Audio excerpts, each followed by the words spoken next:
தென்காசி சாரல் கூட நீ இல்லாமல் வைகாசி வெயில் போல வாட்டுதே.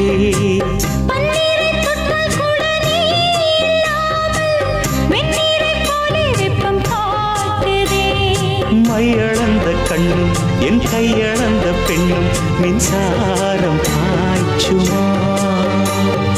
கல்லிருக்கும் கிண்ணம் என்னுள் இருக்கும் வண்ணம் உன் பார்வை பார்க்குமா. பக்கம் வா பள்ளி பாடம் சொல்லவா. அப்பப்பா தப்பப்பா இது முதல் இரவா. சொல்லவா ஒரு காதல் கதை. சொந்தம் நீ அல்லவா உயிர் வாழும் வரை. என் மூச்சிலும் என் பேச்சிலும்